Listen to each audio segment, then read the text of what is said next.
प्रक्षाल्यो गोविंदाय नमः। ओम पृथ्वी ओम पवित्रे स्थो वैष्णवी अंशाविदब्बाः प्रशव पूनां यक्षतेण पवित्रेण सूर्यस्य रश्मिभिः तज्यते पवित्रम्।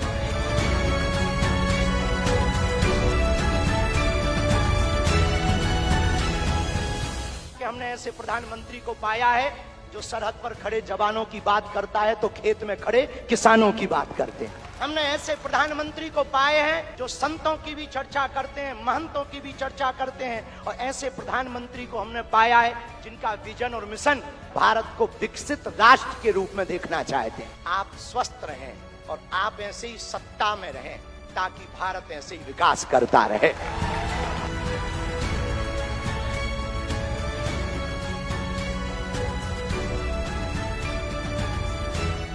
अभी मैंने यहाँ Shri Bageshwar Dham medical science and research institute का भूमि पूजन किया है। ये हनुमान जी की कृपा है कि आस्था का ये केंद्र अब आरोग्य का केंद्र भी बनने जा रहा है। अब बागेश्वर धाम में आरोग्य का आशीर्वाद भी मिलेगा।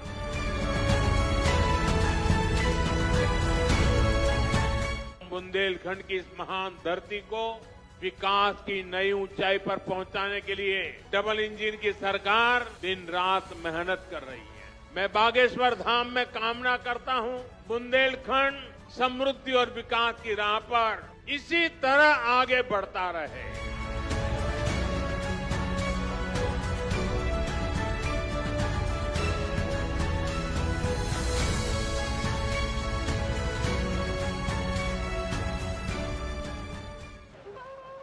भैया हराओ बोलो, मतंगेश्वर भगवान की, बागेश्वर धाम की जय, जटाशंकर धाम की।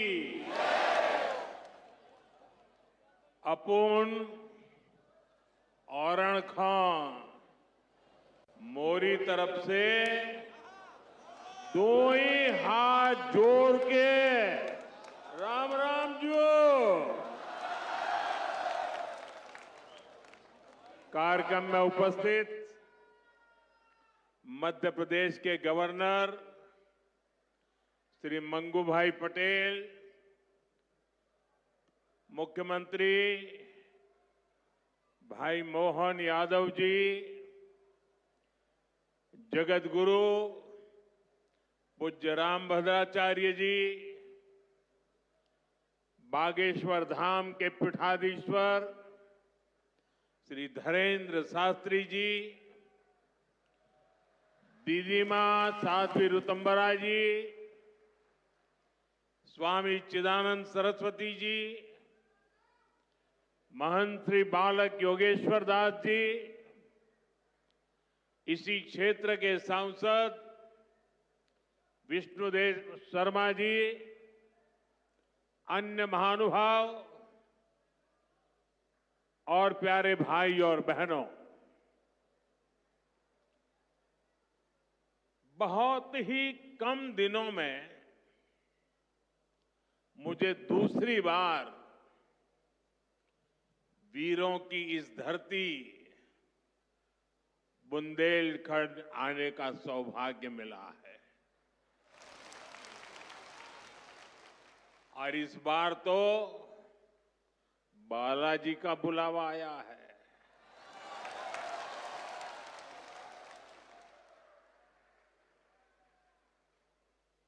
ये हनुमान जी की कृपा है कि आस्था का ये केंद्र अब आरोग्य का केंद्र भी बनने जा रहा है। अभी मैंने यहां Shri Bageshwar Dham medical science and research institute का भूमि पूजन किया है। ये संस्थान 10 एकड़ में बनेगा। पहले चरण में ही इसमें 100 बेड्स की सुविधा तैयार होगी। मैं इस पुनीत कार्य के लिए श्री धीरेन्द्र शास्त्री जी का अभिनंदन करता हूं और बुंदेलखंड के लोगों को बहुत बहुत बधाई देता हूं। साथियों, आजकल हम देखते हैं कि नेताओं का एक वर्ग ऐसा है जो धर्म का मखौल उड़ाता है, उपहास उड़ाता है, लोगों को तोड़ने में जुटा है और बहुत बार विदेशी ताकतें भी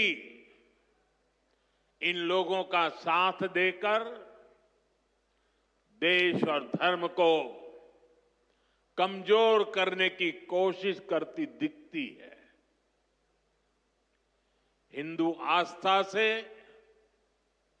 नफरत करने वाले ये लोग सदियों से किसी न किसी भेष में रहते रहे हैं।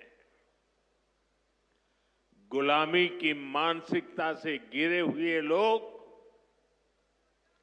हमारे मत, मान्यताओं और मंदिरों पर, हमारे संत, संस्कृति और सिद्धांतों पर हमला करते रहते हैं।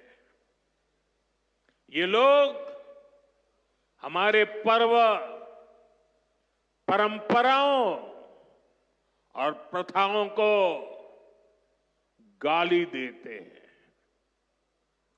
जो धर्म, जो संस्कृति स्वभाव से ही प्रगतिशील है, उस पर ये कीचड़ उछालने की हिम्मत दिखाते हैं। हमारे समाज को बांटना, उसकी एकता को तोड़ना ही इनका एजेंडा है। इस माहौल में मेरे छोटे भाई धीरेन्द्र शास्त्री जी काफी समय से देश में एकता के मंत्र को लेकर लोगों को जागरूक करते रह रहे हैं। अब उन्होंने समाज और मानवता के हित में एक और संकल्प लिया है। इस कैंसर संस्थान के निर्माण की ठानी है। यानी अब यहां बागेश्वर धाम में भजन, भोजन और निरोगी जीवन तीनों का आशीर्वाद मिलेगा। साथियों, हमारे मंदिर, हमारे मठ, हमारे धाम,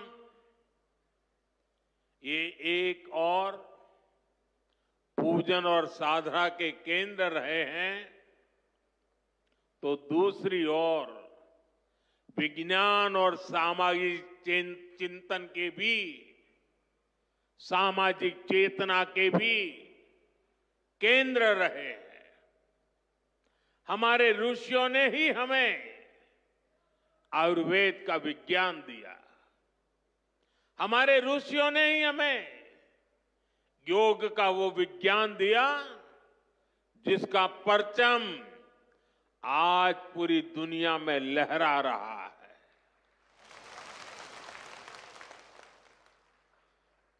हमारी तो मान्यता ही है,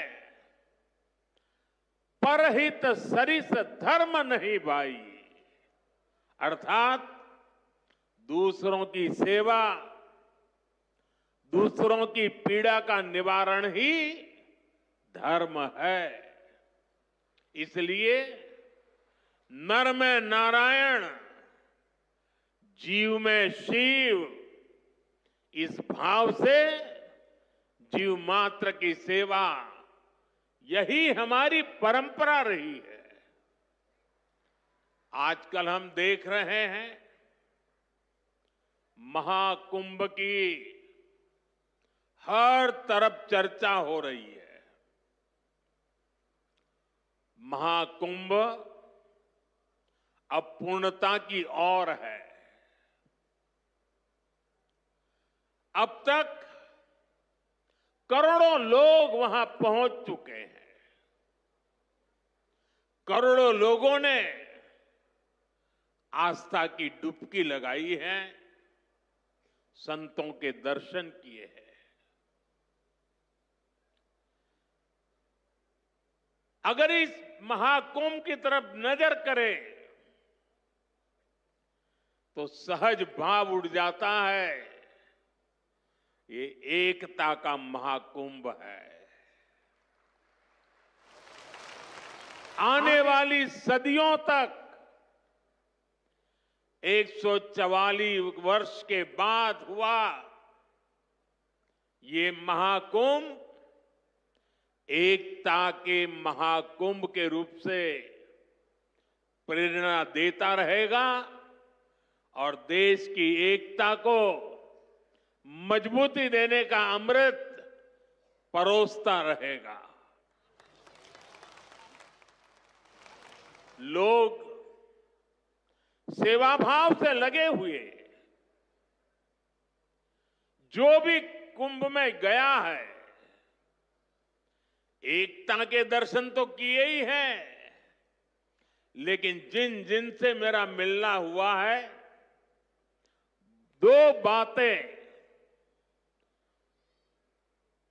महाकुंभ में गए हुए हर व्यक्ति के मुंह से हिंदुस्तान के कोने कोने में सुनाई देती है। एक, वे जी भर करके स्वच्छता कर्मियों की उनके गुणगान करते हैं। 24 घंटे जिस सेवा भाव से इस एकता के महाकुंभ में स्वच्छता के कार्य को संभाल रहे हैं, मैं आज उन सभी स्वच्छता के साथियों को आदरपूर्वक नमन करता हूं। दूसरी एक विशेषता है जो हमारे देश में बहुत कम सुनने को मिलती है, और इस बार मैं देख रहा हूं एकता के इस महाकुंभ से आए हुए हर यात्री कह रहा है कि इस बार एकता के महाकुंभ में पुलिस कर्मियों ने जो काम किया है, एक साधक की तरह, एक सेवाव्रती की तरह पूरी नम्रता के साथ देश के कोटि कोटि जनों को संभालना, इस एकता के महाकुंभ में जिन पुलिस कर्मियों ने देश के लोगों का दिल जीत लिया है, वे भी बधाई के पात्र है। लेकिन भाइयों बहनों, प्रयागराज के इसी महाकुंभ में इसी सेवा भावना के साथ अनेक विध समाज सेवा के प्रकल्प चल रहे हैं, जिसकी तरफ मीडिया का तो ध्यान जाना बड़ा मुश्किल है, लेकिन ज्यादा चर्चा भी नहीं हुई है। अगर मैं सभी इस सेवा प्रकल्पों की चर्चा करूं तो शायद मेरा अगला कार्यक्रम डिस्टर्ब हो जाएगा, लेकिन मैं एक का उल्लेख करना चाहता हूं। इस एकता के महाकुंभ में नेत्र महाकुंभ चल रहा है। इस नेत्र महाकुंभ में देश के कोने कोने से आए हुए यात्री, गरीब परिवारों से आए हुए लोग, उनकी आंखों की जांच होती है, मुफ्त में होती है। नेत्र चिकित्सक देश के गणमान्य डॉक्टर 2 महीने से वहां बैठे हुए हैं और इस नेत्र महाकुंभ में अब तक 2 लाख से ज्यादा मेरे भाई बहनों की आंखों की जांच हो चुकी है। करीब 1.5 लाख लोगों को निशुल्क दवाई और चश्मे दिए गए हैं और कुछ लोग ऐसे पाए गए जिनके मोती बिंदु के ऑपरेशन की जरूरत थी। तो इस नेत्र महाकुंभ से चित्रकूट और अगल बगल के स्थानों पर जहां पर अच्छी नेत्र चिकित्सा की अस्पतालें थी, करीब 16,000 मोतियाबिंद के ऑपरेशन के लिए उन अस्पतालों में भेज करके एक भी पैसे का खर्च बिना उन सबके मोतियाबिंद के ऑपरेशन किए गए हैं। ऐसे कितने ही अनुष्ठान इस एकता के महाकुंभ में चल रहे हैं। भाइयों बहनों, ये सब कौन कर रहा है? हमारे साधु संतों के मार्गदर्शन में हजारों डॉक्टर्स, हजारों स्वयंसेवक स्वतः स्फूर्त भाव से, समर्पित भाव से, सेवा भाव से इसमें लगे हुए हैं। जो लोग एकता के इस महाकुंभ में जा रहे हैं, वो इन प्रयासों की सराहना कर रहे हैं। भाइयों बहनों, ऐसे ही भारत में कितने ही बड़े बड़े अस्पताल भी हमारी धार्मिक संस्थाओं द्वारा चलाए जा रहे हैं। धार्मिक ट्रस्ट के द्वारा हेल्थ और साइंस से जुड़े कितने ही रिसर्च इंस्टीट्यूट्स चलाए जा रहे हैं। करोड़ों गरीबों का इलाज और सेवा इन संस्थानों में होती है। मेरी दीदी मां यहां बैठी है। अनाथ बालिकाओं के लिए जिस प्रकार से समर्पण भाव से वो सेवा करती है, अपना जीवन बेटियों के लिए उन्होंने समर्पित कर दिया। साथियों, यहीं पास में हमारे बुंदेलखंड का चित्रकूट, प्रभु राम से जुड़ा ये पवित्र तीर्थ खुद दिव्यांगों और मरीजों की सेवा का कितना बड़ा केंद्र है। मुझे खुशी है इस गौरवशाली परंपरा में बागेश्वर धाम के रूप में एक और नया अध्याय जुड़ने जा रहा है। अब बागेश्वर धाम में आरोग्य का आशीर्वाद भी मिलेगा। मुझे बताया गया है यहां 2 दिन बाद महाशिवरात्रि के दिन 251 बेटियों के सामूहिक विवाह महोत्सव का भी आयोजन होगा। मैं इस पुण्य कार्य के लिए भी बागेश्वर धाम की सराहना करता हूं।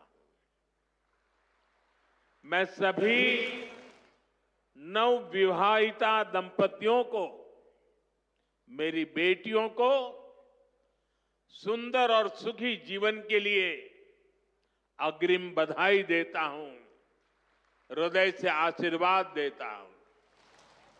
साथियों, हमारे शास्त्रों में कहा गया है, शरीर माध्यम खलु धर्म साधनम।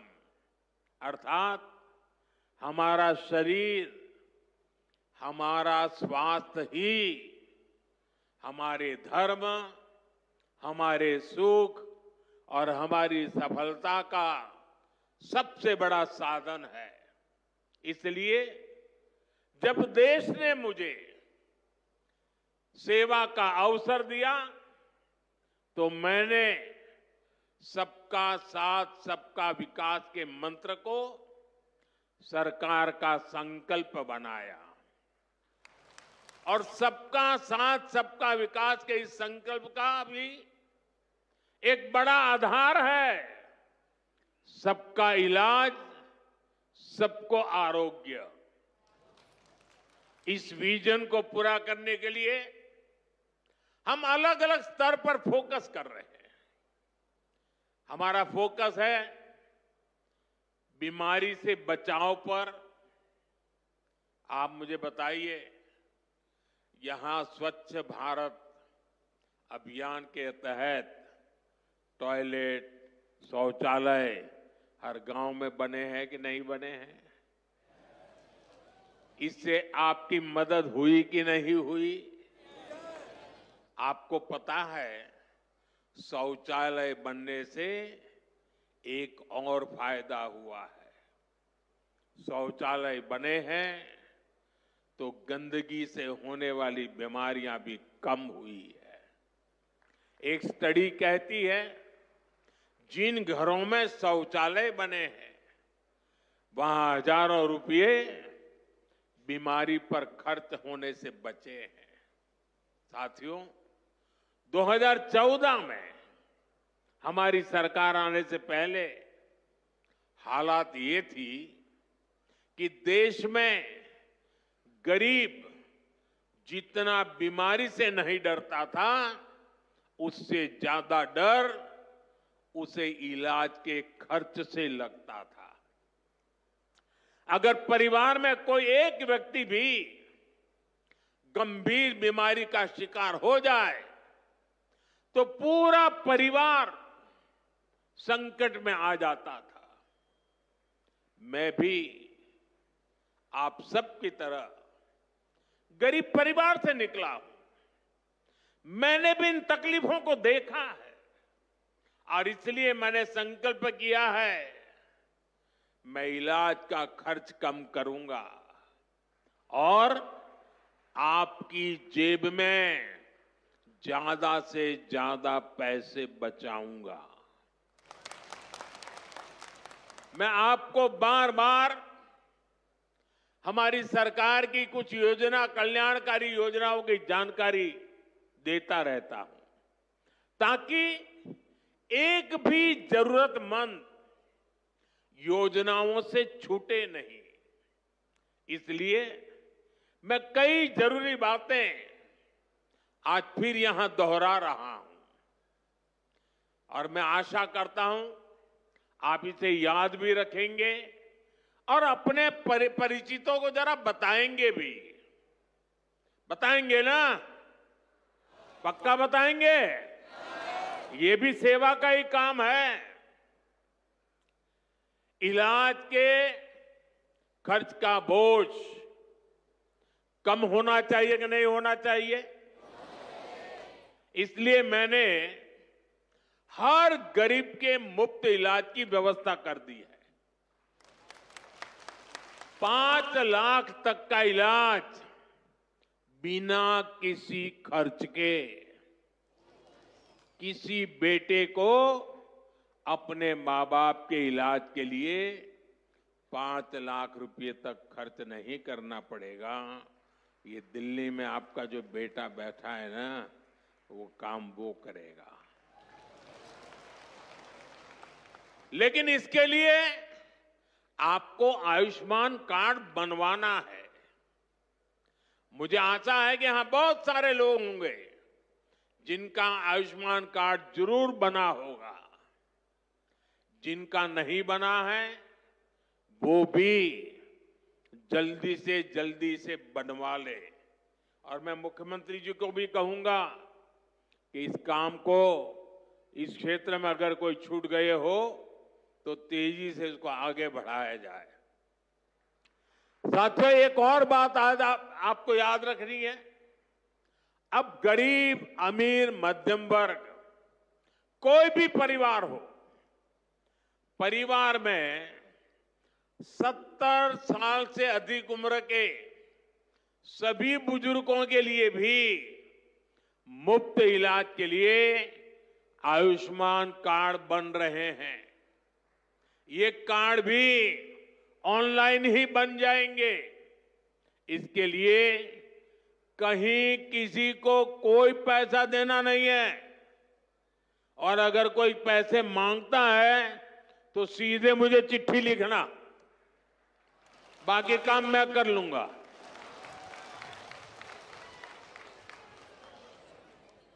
अगर कोई पैसा मांगता है तो क्या करेंगे आप? लिखेंगे?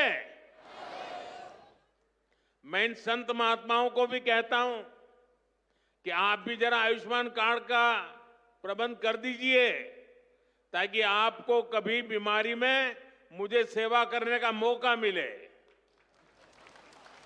आपको तो बीमारी आने वाली नहीं है, लेकिन अगर कहीं आ जाए तो। भाइयों बहनों, कई बार इलाज के लिए अस्पताल में भर्ती होने की जरूरत नहीं पड़ती है। डॉक्टर की लिखी दवाई घर पर ही खानी पड़ती है। ऐसे में मेडिकल स्टोर से सस्ती दवाई मिले, मैंने इसका भी इंतजाम किया है। इस खर्च को कम करने के लिए देश में 14,000 से ज्यादा जन औषधि केंद्र खोले गए हैं। और ये जन औषधि केंद्र ऐसे हैं कि जो दवाई बाजार में 100 रुपये में मिलती है, जन औषधि केंद्र में वही दवाई सिर्फ 15, 20, 25 रुपये में मिल जाती है। अब आपका पैसा बचेगा कि नहीं बचेगा?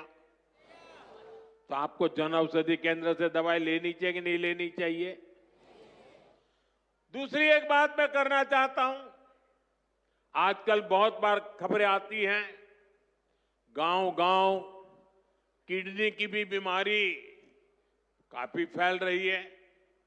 अब किडनी की बीमारी जब बढ़ जाती है तो लगातार डायलिसिस करानी पड़ती है, नियमित रूप से करानी पड़ती है, दूर दूर जाना पड़ता है, खर्चा बहुत लगता है। आपकी ये मुसीबत कम हो, इसलिए हमने देश के 700 से ज्यादा जिलों में 1,500 से ज्यादा डायलिसिस सेंटर खोले हैं। यहां मुफ्त डायलिसिस की सुविधा भी उपलब्ध है।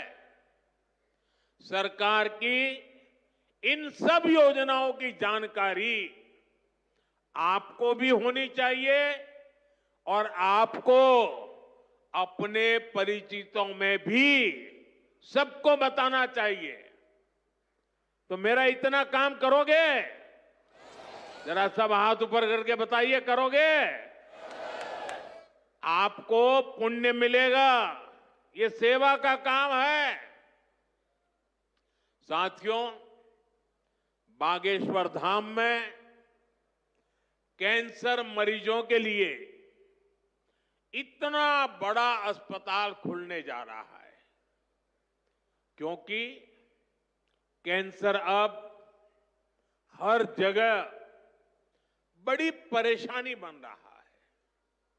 इसलिए आज सरकार, समाज, संत सब कैंसर के खिलाफ लड़ाई में मिलकर प्रयास कर रहे हैं।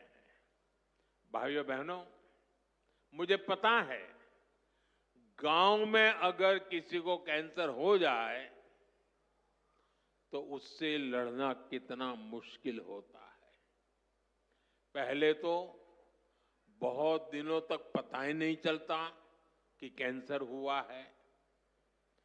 बुखार और दर्द की घरेलू दवाएं ही आमतौर पर लोग लेते रहते हैं और कुछ लोग तो पूजा जाप में चले जाते हैं, किसी तांत्रिकों के हाथ में फंस जाते हैं। जब तकलीफ बहुत बढ़ जाती है या गांठ दिखने लगती है, तब जाकर बाहर दिखाते हैं, तब पता चलता है कि कैंसर हुआ है। और कैंसर का नाम सुनते ही पूरे घर में मातम छा जाता है, सब कोई घबरा जाता है, सारे सपने चूर चूर हो जाते हैं और ये भी समझ नहीं आता कि कहां जाना है, कहां इलाज कराना है। ज्यादातर लोगों को दिल्ली मुंबई का ही पता होता है। इसलिए हमारी सरकार इन सब तकलीफों के समाधान में लगी है। इस साल जो बजट आया है उसमें भी कैंसर से लड़ने के लिए कई सारी घोषणाएं की गई है और मोदी ने तय किया है कि कैंसर की दवाओं को और सस्ता किया जाएगा। अगले 3 साल में देश के हर जिले में कैंसर डे केयर सेंटर खोले जाएंगे। डे केयर सेंटर में जांच भी होगी और आराम करने की सुविधा भी होगी। आपके पड़ोस में ही जो जिला अस्पताल है, चिकित्सा केंद्र हैं, वहां कैंसर क्लिनिक भी खोले जा रहे हैं। लेकिन भाइयों बहनों, आपको मेरी एक बात अच्छी लगे या बुरी लगे, लेकिन इसको कुछ करना ही पड़ेगा। याद रखना और जीवन में लागू करना। कैंसर से सुरक्षा के लिए आपको भी सावधान और जागरूक होना पड़ेगा। सबसे पहली सावधानी ये है कि समय से कैंसर की पड़ताल, क्योंकि एक बार कैंसर फैल गया तो उसे हराना उतना ही मुश्किल हो जाता है। इसलिए हम 30 साल से ज्यादा उम्र के सभी लोगों की जांच के लिए एक अभियान चला रहे हैं। आप सबको इस अभियान का फायदा उठाना चाहिए, हिस्सा बनना चाहिए। लापरवाही नहीं करनी है। थोड़ी सी भी जो शंका हो तो कैंसर की तुरंत जांच करवानी है। एक और बात, कैंसर को लेकर सही जानकारी भी बहुत जरूरी है। ये कैंसर किसी को छूने से नहीं होता है। ये छुआछूत की बीमारी नहीं है। ये छूने से नहीं फैलती है। कैंसर का खतरा बीड़ी, सिगरेट, गुटखा, तंबाकू और मसाले से बढ़ता है। ये माताएं बहनें ज्यादा खुश हो रही है मेरी बात सुन के। इसलिए कैंसर फैलाने वाले इस सब नशे से आपको तो दूर रहना ही है, औरों को भी उससे दूर रखना है। अपने शरीर और स्वास्थ्य का ख्याल रखना है। और मैं आशा करता हूं, अगर हम सावधानी रखेंगे तो बालेश्वर धाम के कैंसर अस्पताल पर बोझ नहीं बनेंगे। यहां आने की जरूरत नहीं पड़ेगी। तो सावधानियां रखोगे ना? लापरवाही तो नहीं करोगे ना? साथियों, मोदी आपका सेवक बनकर आपकी सेवा में जुटा है। मैं पिछली बार जब छतरपुर आया था तो यहां मैंने हजारों करोड़ रुपए की योजनाओं का लोकार्पण और शिलान्यास किया था और अभी मुख्यमंत्री जी ने इसका वर्णन भी किया। आपको ध्यान होगा इनमें 45,000 करोड़ रुपए की केन बेतवा लिंक परियोजना भी थी। ये परियोजना कितने दशकों से लटकी हुई थी, कितनी सरकारें आई चली गई, हर पार्टी के नेता भी बुंदेलखंड आते थे, लेकिन यहां पानी की किल्लत बढ़ती ही चली गई। आप मुझे बताइए, पिछली किसी सरकार ने अपना वादा पूरा किया क्या? ये काम भी तब शुरू हुआ जब आपने मोदी को आशीर्वाद दिया। पीने का पानी और उसका संकट दूर करने के लिए भी तेजी से काम हो रहा है। जल जीवन मिशन यानी हर घर जल परियोजना के तहत बुंदेलखंड के गांव-गांव में पाइप से पानी पहुंचाया जा रहा है। गांव में पानी पहुंचे, हमारे किसान भाई बहनों की तकलीफ दूर हो, उनकी आय बढ़े, हम इसके लिए दिन रात मेहनत कर रहे हैं। भाइयों बहनों, बुंदेलखंड समृद्ध बने, इसके लिए जरूरी है कि हमारी माताएं बहनें भी उतनी ही सशक्त बने। इसके लिए हमने लखपति दीदी और ड्रोन दीदी जैसी योजनाएं शुरू की है। हम 3 करोड़ बहनों को लखपति दीदी बनाने का लक्ष्य लेकर चल रहे हैं। बहनों को ड्रोन उड़ाने की ट्रेनिंग भी दी जा रही है। बुंदेलखंड में सिंचाई का पानी पहुंचेगा, बहनें ड्रोन से फसलों पर छिड़काव करेगी, खेती में मदद करेगी, तो हमारा बुंदेलखंड समृद्धि के रास्ते पर तेजी से आगे बढ़ेगा। भाइयों बहनों, गांव में ड्रोन तकनीक से एक और बड़ा जरूरी काम हो रहा है।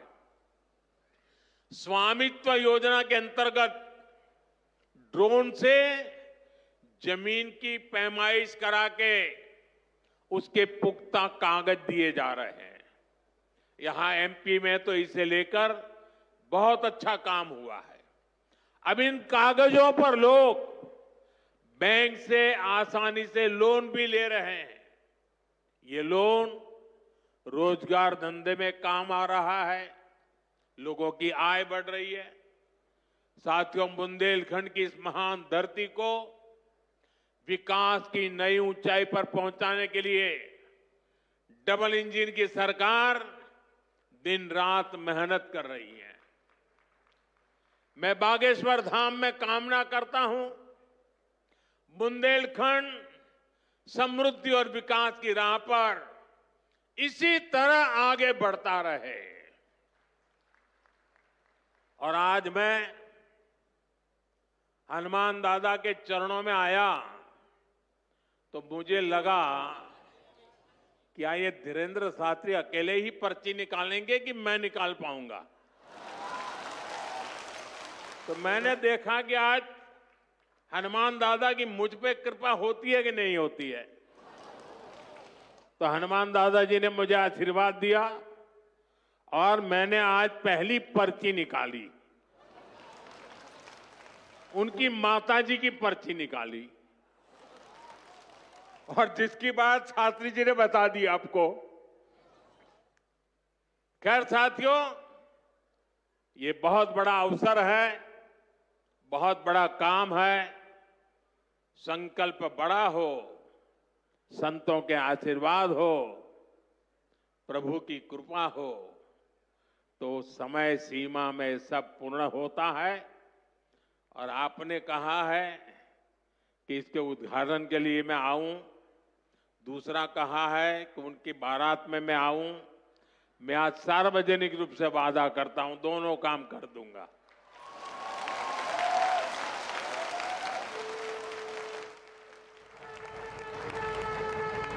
आप सभी को एक बार फिर मेरी बहुत बहुत शुभकामनाएं, बहुत बहुत धन्यवाद।